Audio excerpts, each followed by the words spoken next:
Hello, I'm Jeremy Rivera, your unscripted SEO podcast host. I'm here with Matt Slaymaker, who's going to introduce himself to us and tell us why we should trust him as a voice in digital marketing. What's up, guys? My name is Matt Slaymaker. Like Jeremy mentioned, so I'm in the digital marketing space too. I'm a digital advertiser. Been doing this for around 10 years. We do everything from Google ads, Facebook ads, Reddit, LinkedIn, every platform that could potentially be used to reach for new customers, we use it. We work with a mix of B2B and e-commerce brands, some spending only like $100 a day. We work with brands who are spending more than $30,000 a day on their ads. So a pretty ridiculous range, fun range of clients that we get to work with.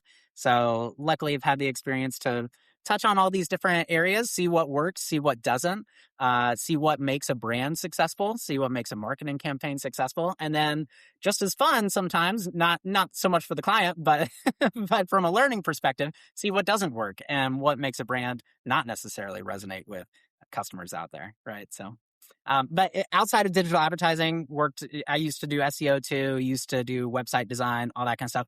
I wasn't very good at it, wasn't very interested in it. So advertising was the area I decided to drill down into.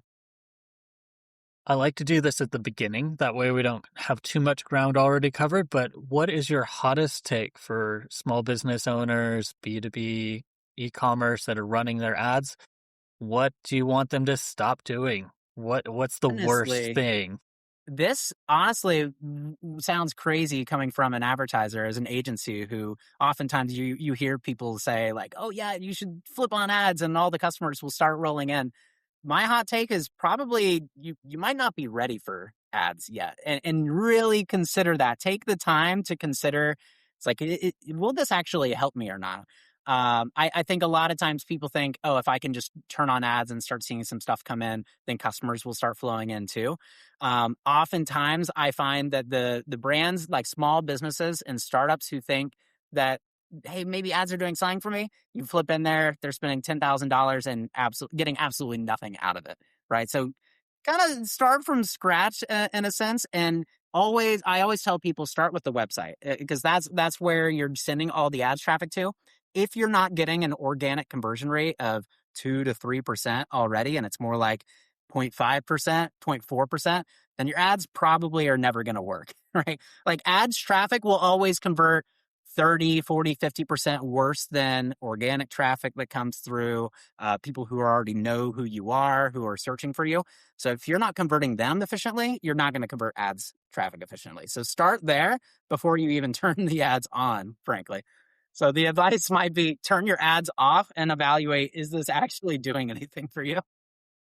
That's interesting because I was just talking with Greg Dineo. He's in the content marketing game, and we were talking about the challenge of the current AI conversion happening within SEO, and that we have to, be further out from the website in certain ways, but the website acts as the home base. I use the analogy of the Kraken. Like you've got these tentacles that reach out and grab from different markets, reach out through different channels. But if your beak doesn't have the strength to crack open that mollusk, that tasty morsel from over there, you bring it in and you can't crack that nut, then you've got your website needs optimization. It needs attention. There's conversion rate optimization needs to be happening. There needs to be a review of your baseline marketing, like your USP, your unique sales proposition. Do you know what it is? What's your positioning? Those are some fundamental things that you got to work through on your website before you bring more people in. If it ain't working Yeah. for the small amount of people, the more people might not be the answer. You'd be surprised how many people I ask, like brands that I ask, like, hey, what's your unique selling proposition? Like, what makes you guys different? And they're like, I don't really know. It's like, we're a little bit better. Our quality's a little bit, and it's like, if you can't answer that question, then how are customers going to be able to tell the difference? And it's hard out there, especially in the ads space. Like it's a competition, and if it's a big battle for CPCs and whoever wins the click. But then if you win the click and they get to your website or wherever you're sending them, and none of those things that you just mentioned are present, then your conversion rate's going to stink and you're going to lose a lot of money. One thing that you also mentioned is that pivot that you guys have seen of things moving to more of a zero click world and not people not actually making it to the website that we've seen with like the AI overviews and ChatGPT and a lot of people kind of changing the way they do search. And love to hear what you've seen on the organic side. But from what I've heard from a lot of other SEOs, organic click-through rates have really gone down over the last few years because people are getting their answer directly on like the overview and not actually going through to the website. Yeah. Now, so Google Marketing Live was a couple of days ago, and some of the new features and things that they added to ads are the ability to check out directly from the ad, as opposed to ever even making it to the website. So now YouTube ads that you get, you can just check out directly on YouTube. It's kind of copying what TikTok Shop has already been doing, where Yeah. people can just buy directly within the platform. And so a lot of those things that I talk about of like how important your website is and stuff like that, the storefront is kind of moving, and it's not going to be just on your website. That digital storefront is going to Yeah. be everywhere. It's going to be on YouTube. It's going to be on the Google shopping page where people can directly buy right there without making it to your website. So how you present yourself at every stage through your YouTube ads, through your channel, the messaging that you're using on your shopping ads, that might be the only chance that you get to actually explain yourself and present yourself to a user. ChatGPT is in early beta. They've got rich people can advertise Yes. their ChatGPT. I'm on the wait The list. I haven't heard the back yet. peasants aren't allowed in yet. Right. I have heard it's changed a bit. So, like when they first rolled it out, it was on, they were charging advertisers on a CPM basis, where it's like a $60 CPM, kind of high. And now they're starting to do it on like a click by click basis. So, like, once it is available to everyone, I think small, medium, large size businesses, it'll be a platform that everyone could potentially benefit from. But in terms of like who can actually access it, yeah, you're exactly right. They want a certain level of spend guarantees that you're going to come into ChatGPT and actually spend, not come in and spend $1,000 and be like, oh, this didn't work. They want the data and they want to see if this is going to work or not. Any hints or inside information whether this is the pressure point, the key to Pandora's box to finally give us some sort of metrics or visibility of how many users are seeing these branded queries from within the tool? Because quite frankly, from my understanding, we're quite blind. I know if you're on Bing Webmaster Tools, it'll have some small visibility signals through Copilot, which I don't know how accurate or how detailed or how useful those are.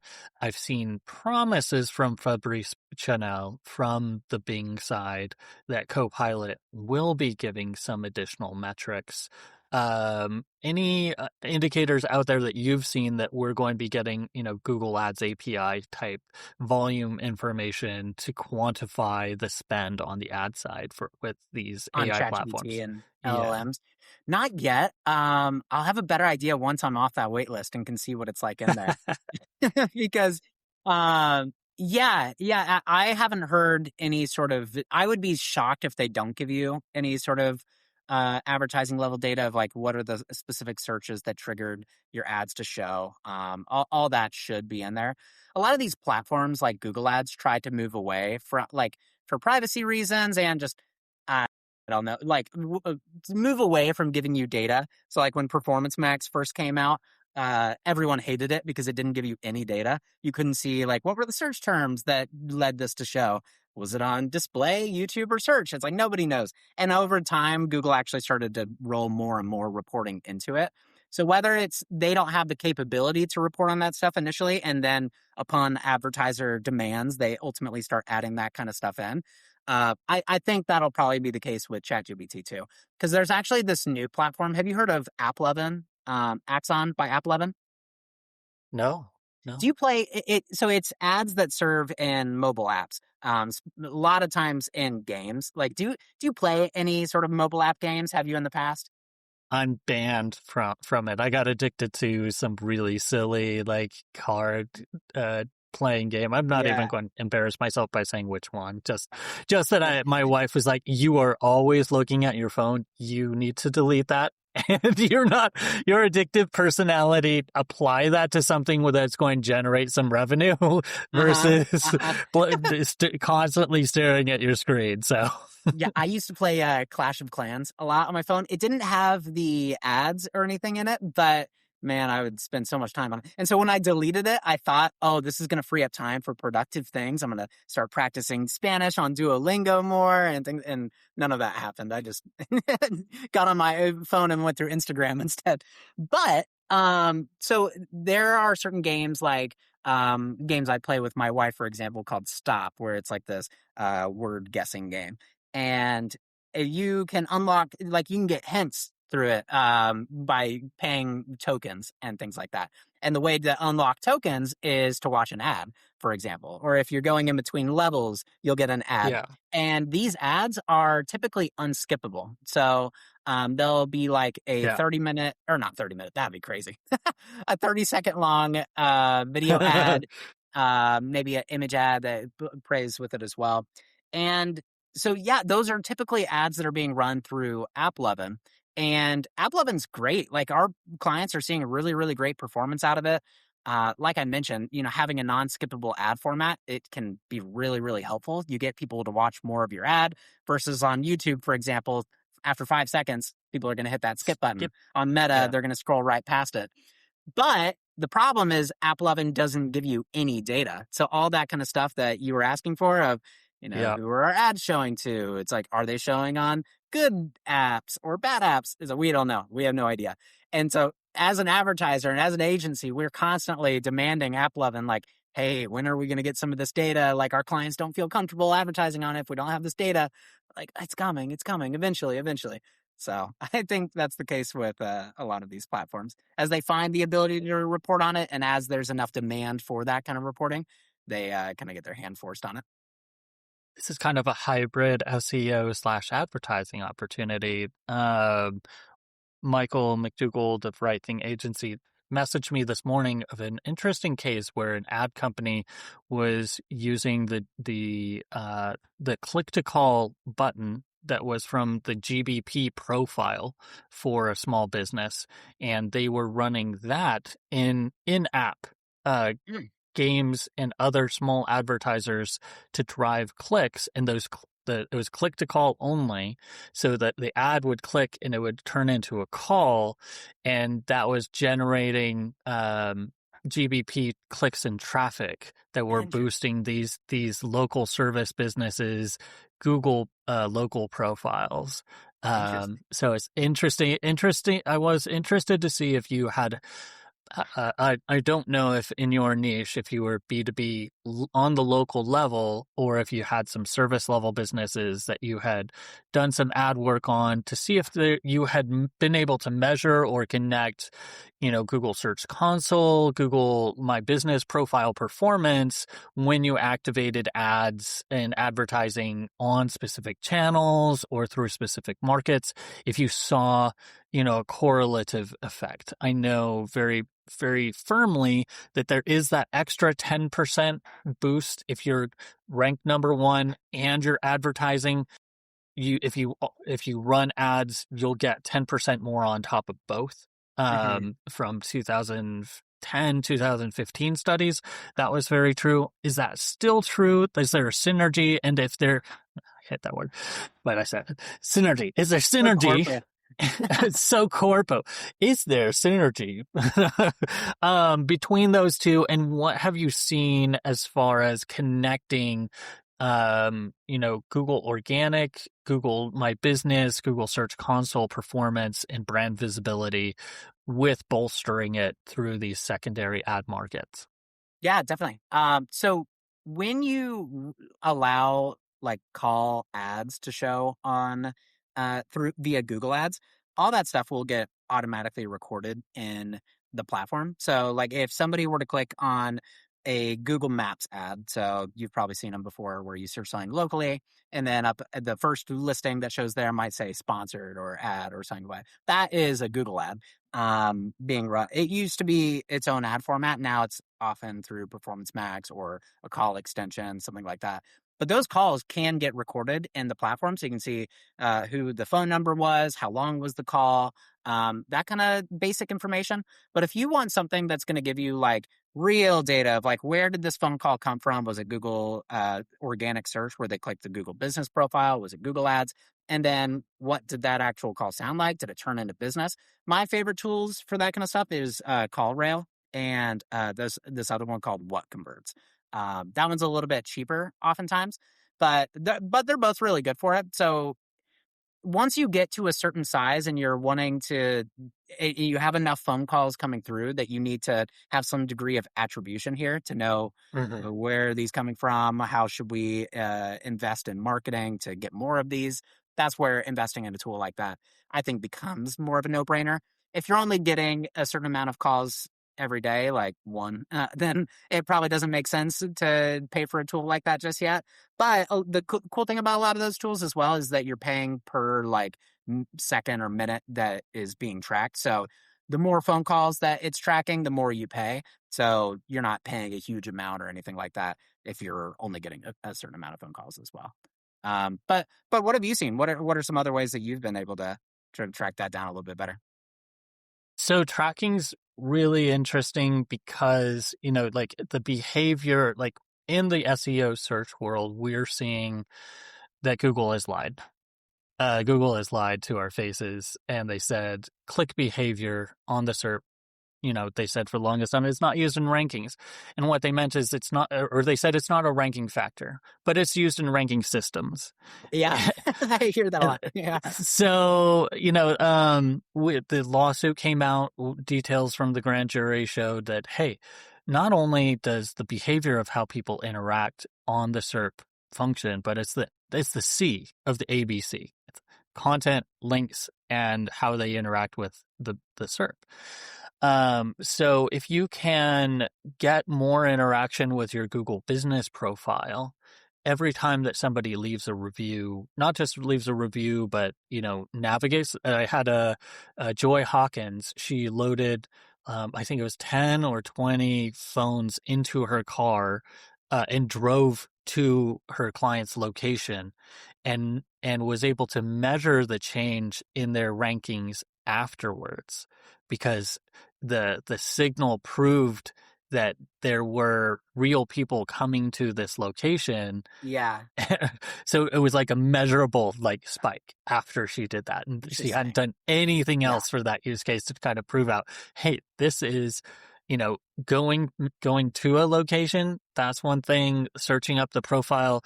So there's in your Google business profile, there's a clickable link that is a click to call. You can copy that link with that extension, that Google extension, and it will track it as a call that occurred. So if you are serving mobile ads to people and they're clicking a link that triggers a call, then it's attributed and can have positive lift and boost to your profile.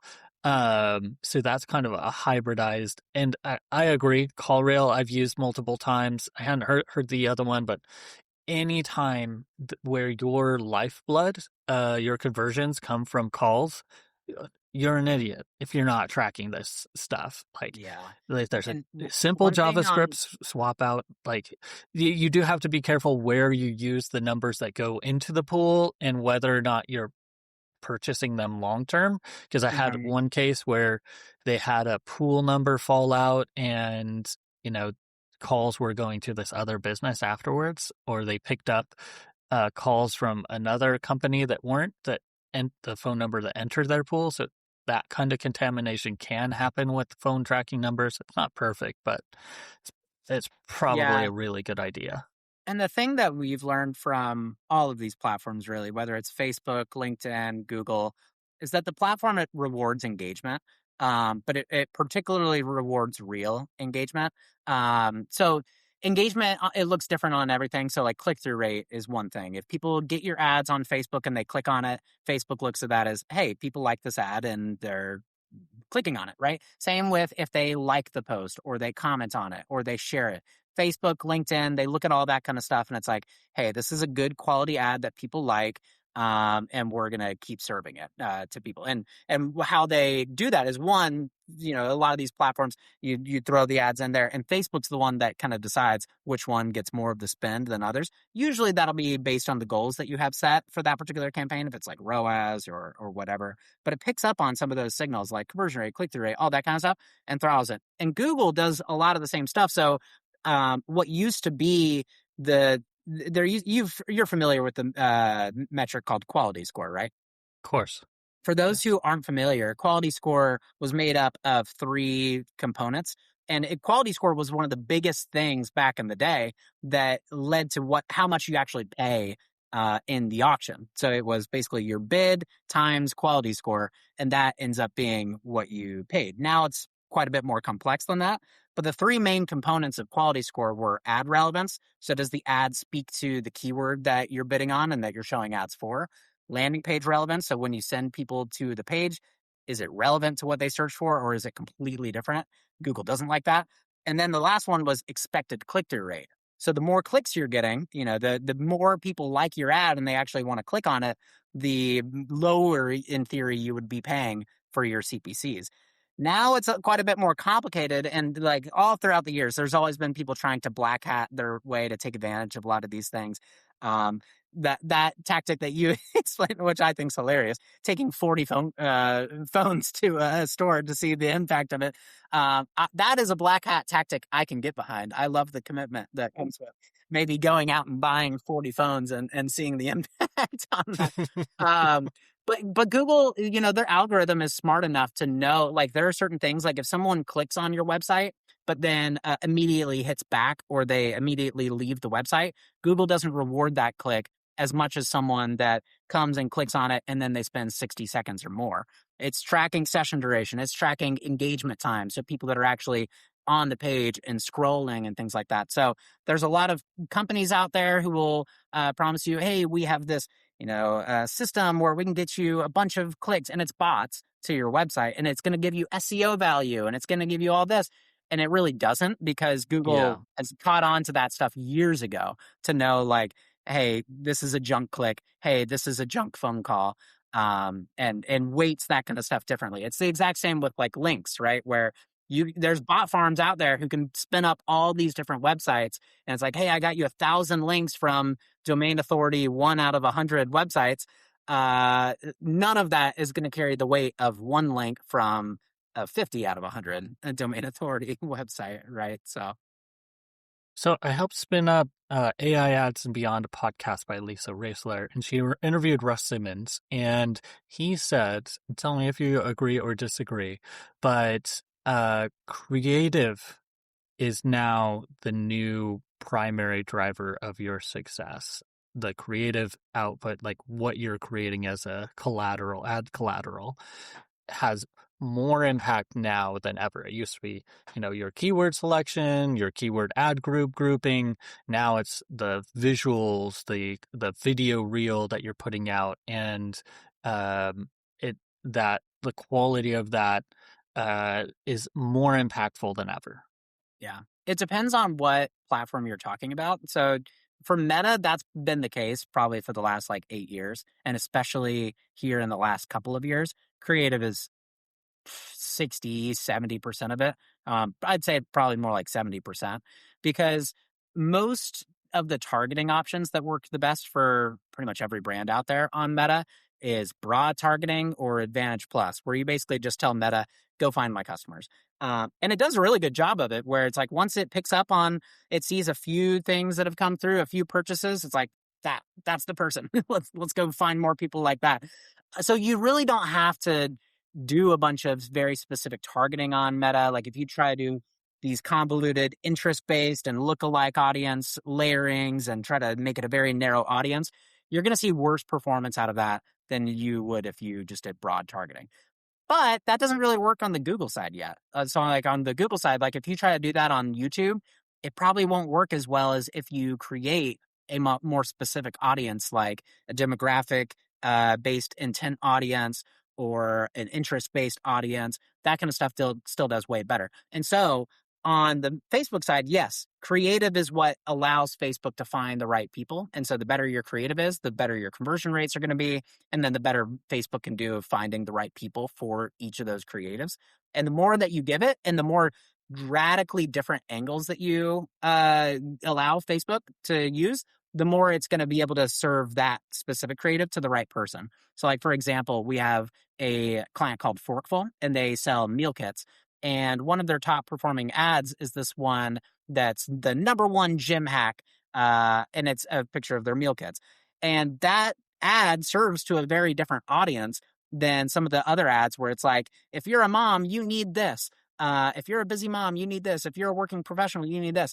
And so giving that creative diversity of all these different audiences, angles is really how you're going to find success on Meta, especially after some of the recent updates like the Andromeda updates, where Facebook doesn't reward you as much for making small little tweaks. So it's like, hey, here's our top performing ad. Let's just change the color a little bit.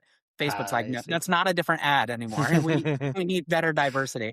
But Hmm. yeah, like Google ads, like especially with search ads, targeting is like if you're a dog food company and you target cat food company, it doesn't matter how good your ad copy is. You're not going to sell product. So Yeah. and with Google broad match keywords and how much they're pushing AI Max and things like that, there is a lot of opportunity to show for the wrong stuff, as we've seen and tested. That I'd still say targeting is more like 50% of the game on the Google side. Let's talk about boring. So you're doing agricultural equipment. You're Ah, I installing have a a client like concrete that. installing a concrete wall. You're behind the meter power generation for AI company. How do you go about crafting creatives that catch, marketing that markets, when your product is burning waste oil in your motor oil shop? Yeah, the fun thing is every pretty much every business out there, at least every business that deserves to be in business and is successfully getting new customers, they're solving an actual problem in the world. And there is a real reason that they exist. And so a lot of times with marketing, it's not about just saying, hey, here's this product, buy this product. It's about, hey, here's this pain point that you have, and here's how this solves for that. Here's this a big life-changing impact that this is going to have for you. So it's like, we're not selling, like, for example, I used to work with this brand that sold this car sensor where if you plugged it into your car, it tells you what your check engine light means. And on the surface, that sounds kind of boring. It's like, I'm not a mechanic. I don't care about cars. This means nothing to me. But when you market it in a certain way, it's like, find out if your mechanic is ripping you off or not. It's like, hey, that's a much more fun angle, right? And that's something that Right. resonates a lot with people. It's like, find out if you're overpaying for your car repairs. It's like, save thousands of dollars. There's an angle and a benefit, a value that is going to resonate with people. So if that agricultural products example, it's like, on the surface, honestly, there is a lot of boring elements to that. But to the person that wants that product, there is something about it that is very Mhm. exciting. And so that's where it all starts with marketing, creative, messaging. Find out what your audience actually cares about. What do they prioritize? What is the pain point that you're trying to solve for? And play around with it and see what's the best way to attack that angle. And one other thing I love to do to come up with some ideas with that is you'll run stuff on Facebook as an ad, for example, and you'll get a bunch of comments that come through. Some people trashing on your product. I mean, like, this is way overpriced. Some people being like, oh, I love this because blank, blank, blank. That's one of my favorite ways to come up with new Mm. ad concepts where you identify what do people not like about this that we need to attack and Yeah. objection bust, as we call it. And then what are the things that they love, and giving us some new ideas that we hadn't even really considered for this before, right? And so, It kind of there's a push and pull of there's there's some taglines, and it came up after my interview with the permacast wall company, and I'm going to be asking, that this oxygen monitor company I'm meeting with tomorrow, um, like in the conversation, like what are the values that you want to bring to the market to people to understand, and what do you think about this challenge that inherently they can't actually hold that value if they're just telling people. Like, there's a performative element of like, as a company, you just have to say that this is what you believe. Yeah. If you don't say it, then you don't say it and you miss the mark. But there's also this kind of make believe world of marketing where you're saying what it is that your values of your company are, and oh, we're mission oriented. Which is good because you're communicating your value. Hopefully you're delivering that in the product that you actually deliver. But there's also kind of a cognitive dissonance of like, if you don't tap dance to say that you do that thing, you don't at all. You can't communicate that value, but Yeah. you're also tap dancing, which isn't genuine. It's not true. Can you have genuine from the heart marketing period is kind of my question. And you can, absolutely, but you have to show it. You can't just say it. To your point, you can't just say it's kind of like, when I went to college and learned about marketing, like we had a class about like sustainable marketing, for example, and Patagonia was the name that everybody talked about, because they were like one of these great examples of a brand that lived that value of sustainability in terms of like how much they donated to it, the stuff that they made their materials with. And that was a very real reason that people decided to buy from them. And so fast forward a couple of years, everybody's saying, "Oh, we're sustainable. Oh, we're made in USA. All these things that cruelty free, all these things that everybody is saying." And so it doesn't really actually make you stand out anymore at all, especially if you're just saying it and you're not actually showing it or explaining that well. So one brand that I thought did a good job of this, we worked with a brand called Yellow Leaf Hammocks. They were on Shark Tank back, I want to say 5 years ago, and they made their hammocks in Thailand. They were hand woven by villagers there. And their mission was to empower women in those communities to improve their lives through jobs and things like that. And so some of the videos and collateral that worked really well for them was the business owner walking through the village and showing and meeting the people and seeing the faces of the people who are actually weaving the hammocks. And every hammock that's woven has their name, the person who wove it, written on it. So it's like, that's the kind of stuff that actually brings your values to life. If you just say, we're charitable or things like that, one, people don't really trust you or believe you nowadays. I think people have grown weary of businesses being charitable and nice and things like that. But it just doesn't resonate the same way as if you can actually show it and bring it to life for them. So my wife works at a tattoo parlor, and she shared a TikTok with me, and I want to talk about TikTok too, but of like a small business owner who's like, well, I guess I got to put on a hat and song and dance to get on the TikTok, and like, ooh, and they're like waving pom poms and like, look at me. And oh wait, that was more than 30 seconds. I messed up. Sorry, cut. Um, Talk to me about the pressure of now an SMB owners gotta turn on their iPhone and song and dance, and the other tattoo artists that she's apprenticing under, they're like, I just want to do the stuff. Do I really have to be an SEO, a social media creation expert now? And her answer to them was yes. Is that your answer? Like, suck it up, buttercup. This is the Yeah. digital world that we live in. And if you want to show proof of what you do, you got to do it. But does that mean everybody's got to do the silly TikTok dances, or is No, there I don't think another so way? at all. And like, two things. Be real to who you are. Don't be someone that you're not because you feel like you should be. I feel like people see through that, and it won't resonate with people if it's not what you're comfortable with. So one, start there. And then two, think about like, where do you actually need to be? You don't need to be on every platform. Like if TikTok is your audience, then great. Yeah, fine. Go there and try to find ways that you can bring to life your content and stand out in a way that's still true to you.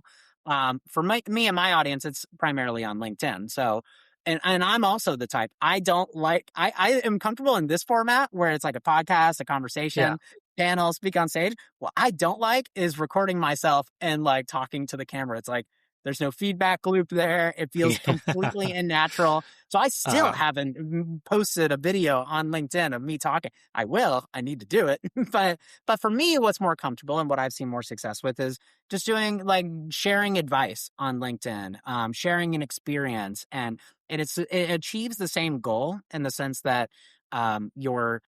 you're establishing yourself as an expert, you're establishing your credibility and authority and expanding your reach. Now on TikTok, and it can transition into what works and what doesn't on TikTok, it's obviously a video format, and you have to hook their attention in those first couple of seconds or you're going to lose them and your post won't really reach anybody. So, yeah, that organic feel of like trying to be exciting and stuff like that. Yeah, I mean, you do need to do it in some way, especially if you feel like your audience is there. But what I would encourage people to think about is the format and style and who you can potentially work with to make it feel more natural and comfortable for you. So like maybe there's an employee on your team, an intern who is more comfortable being in front of the camera and they can do a lot of that kind of stuff. Maybe there's someone who can kind of interview you and tee you up with questions. So, and then edit it so you feel more comfortable and you're not talking directly to camera. Because I think a lot of times what throws people off is that feeling of like, I keep trying and I just can't get it right. So kind of reevaluate, like, how are you tackling it? And don't box yourself into like this being your only possibility of a way to tackle that.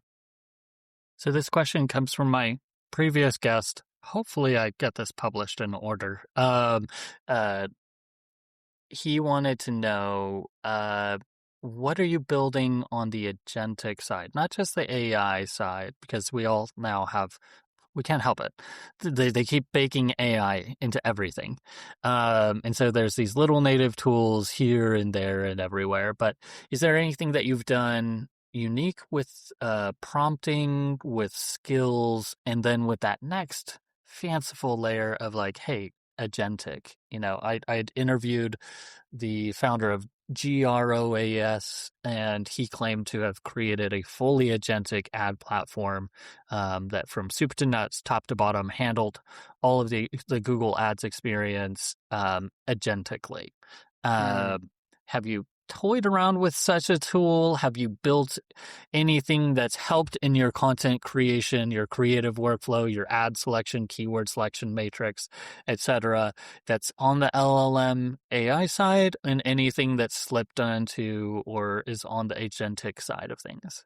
Not that I've built, but I have played around with other people's tools, and I still have like no idea where to start when it comes to building your own AI agent or anything like that. But the ones that I've seen that are really cool are ones that can, yeah, log into Google Ads, integrate with Claude, and build campaigns directly, build presentations directly.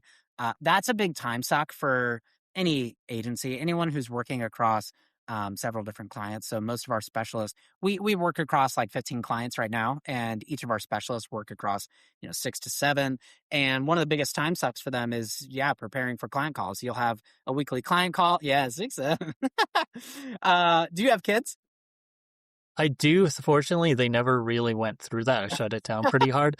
But I'm now at the meta stage of enjoying turning it back on those that did enjoy it that much. Oh And I man, just I was at watched the this. water I park just the other day, and there were so many kids there. It was on Memorial Day, and just the amount of times in just random context. I'm a man. This thing's everywhere. Um, but yeah, so I mean, there's cool applications in that sense of some cool AI agents doing that. The main one that I've been using, it's not an AI agent or anything, it's just a workflow that has been really cool and productive for me, is integrating Claude with Slack and email and using it to identify who on the team is being like extra proactive, who could maybe step up a little bit in that sense. Because one thing that's just very important for maintaining client relationships, giving confidence and things like that is to make sure they're hearing from you, and to make sure that on a daily basis, we're doing something, even if it's just internal team conversations, coming up with ideas, sharing a new insight report.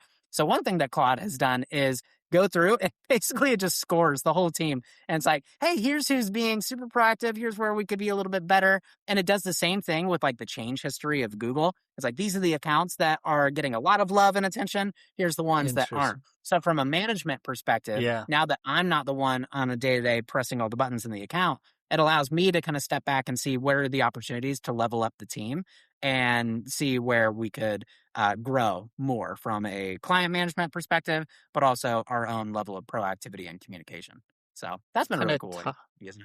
kind of ties into a question I got from the Kalinka group where they wanted to ask about your business plan and what was the hardest part right now for your business plan. And as we're kind of talking about the agency live, agency owner side of things, it sounds like that's a good solve.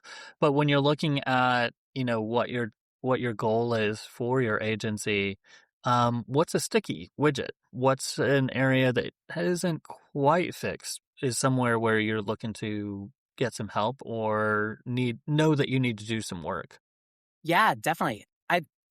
I'll start with what's worked really well for us, which is growth through referrals and um, uh, in partnerships. So I'm part of several business community groups and a part of a platform called Store Tasker, where they send you leads and they take 20% of whatever closes. So win for them, but win for me in the sense that I didn't have to do anything to get these leads. And that's been huge. We've grown our agency like 200% over the last year, just through keeping clients, upgrading clients, and growing through referrals and some of those free leads. What's been the challenge is finding more stuff just inbound, getting people that have never heard of you before or didn't Mm. get referred to you Mhm. to come through. And it's, the same things that our clients pay us for, right? To help them solve for getting more leads and whatnot. And to this point, historically it was like, oh, we just don't have enough budget that we can throw at it from an ads perspective. Now we're to that point. So we started to reactivate some ads funnels and explore that a bit. But SEO, that's an area that we just haven't invested nearly enough time and resources in, from like link building and PR. And so stuff like that, I'm trying to be better about with content on LinkedIn, going on podcasts and things like that to do a little bit of PR, link building and whatnot. But yeah, it's the inbound marketing, I think, is kind of the challenge for every agency owner. And like, there's certain things that works better than others. Some people find a lot of success at events where you can go through. For me, I feel like every time I go to an event, I get a bunch of business cards, make a bunch of connections, but it never turns into anything. So it's like, that wasn't worth the $1,000 I paid to be there. But Yeah. It is interesting. I've attended a number of different conferences wearing different hats, both as an individual consultant, part of an SEO marketing team, run a booth for Raven SaaS tools, and it's very easy to get distracted by the bright and shinies, and it's very easy to get lost in the oh, here's a business card. But the real money, the only times where there's real money has been changed hands is at the bar afterwards. yeah, right. That's where It's you in the really get to know someone. hallway. It's the value wasn't in the presentation. It was, chatting with somebody over the hot dog hors d'oeuvres that they served afterwards. And, oh, hey, and it's mostly cross pollination. Cause like, if you're going there and hard prospecting, like people can smell it. So you're much better aligned. Like, hey, I've got something. You want to reach the same folk. And the This is hard a good time to prospecting connect. people, they always cut off the conversation so abruptly because they're like, I have to talk to like 30 people while I'm here. So like you'll Yeah, be in a deep conversation with them and they're like, you can tell on their face they're eager to like go talk to somebody else. They're like, and they're yeah, like, you're a hey, bad nice to fit. meet you, man. And then they leave. Cut And bait. yeah, so it's like that debate of like, which is more valuable for you, to talk to 30 people for 5 minutes or to talk to 5 people for 30 minutes and make an actual connection that you'll actually stay in touch with, or just be the guy that everybody remembered as, oh yeah, that guy was kind of aggressive. Yeah, yeah, yeah. It's a What about you? challenging world. What have you guys found to be that like what's working, and then the kind of sticking point of like this is something we wish could be better? So I'm a big proponent in eating your own dog food. And I as a cobbler have been working very, very hard these past couple months to finally put some shoes on these poor orphan kids, and actually do some SEO work. I have SEO Arcade, which is my SEO agency site. But I've refocused the value proposition to I'm basically doing two things. One is I'm link building through podcasting for secondary clients, and I'm also helping build white label podcasts for brands, for agencies, using the huge amount of dialogue and value. This interview is 3,000, it's 45 minutes, and it's 4,500 words worth of content. And the sad thing is, most podcasts, they're going to be stuck in an MP3 file.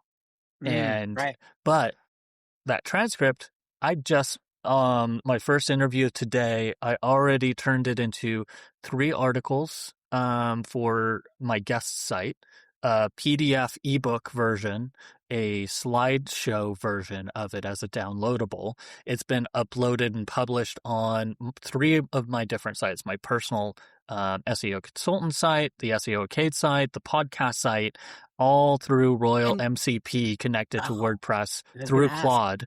Oh, cool, man. And so I'm able to do that. And plus, with Blotato, MCP connected to Claude, I've got 3 weeks worth of posts, 1 day a week, 2 posts on 8 different social media channels linking to the collateral that I just made. Then you're good, man. You don't need a podcast for the next few weeks. No, I need the podcast. The podcast is the engine, because I think it's where the value add comes in. It's where the information gain, because it's what LLMs don't have anecdotes. LLMs don't have personal experiences. They don't have conversations. And so whatever threat comes to the SEO world from agents, from AI, from LLM tools, and whatever overviews, the people that are doing the valuable thing are doing this, you and me right now, talking about it. And it's the best keyword research in the world. In fact, I haven't done keyword research that didn't start with a conversation in the past year. And I have a keyword research tool on SEO Arcade. I have a keyword research tool. I built it. And that was the start of this whole agency thing was, I worked at Raven Tools. I can make a better SEO tool that's better for keyword research and clusters. But I found the keyword and clusters is better done after I have the conversation to find out what the seed keywords are for a particular niche topic subject, because it's useful to get keyword search volume information, but it doesn't dig into the niches. It doesn't dig into the long tail effectively. Conversations like this do. We don't look at, the most popular 5 keywords and let's talk about those things. It's what's your anecdote? What was your lived experience? What are you building? Where did you lose? Where did you fail? And so that's what I've been doing. Yeah. Love it, man. I need to get on it. I'm doing a lot of that stuff in the sense that I have Claude analyzing some of these like conversations and call recordings, and like I have it integrated with Fireflies, our call recording software, and it reads the transcripts and comes up with content and stuff like that. But I need to get like a true MC to do what you're doing, where it just auto pushes it out to all these places. That's the manual work that I'm still doing that I need to stop doing so that I can have an hour back in my day every day to not work and go to the gym or enjoy some sunshine.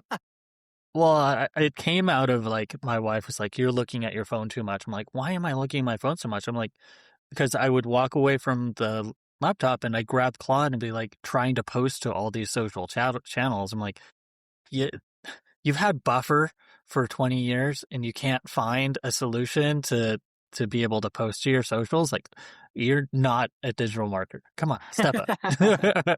But I'm happy to talk with you or anybody else who wants to hire my professional SEO consulting services to get this content podcast system cracking and working. But a little bit of self-promotion. I usually don't indulge in that, but it's too perfect. But that was a good time. That was a good moment for it. Yeah, man. Awesome. To wrap things up, what's a question that you had in your mind that you would have liked to been asked before you came on the show? Oh, that's an interesting one. Honestly, I thought you asked really good questions, because the main things that kind of come to mind is like, what does it take to be successful with advertising?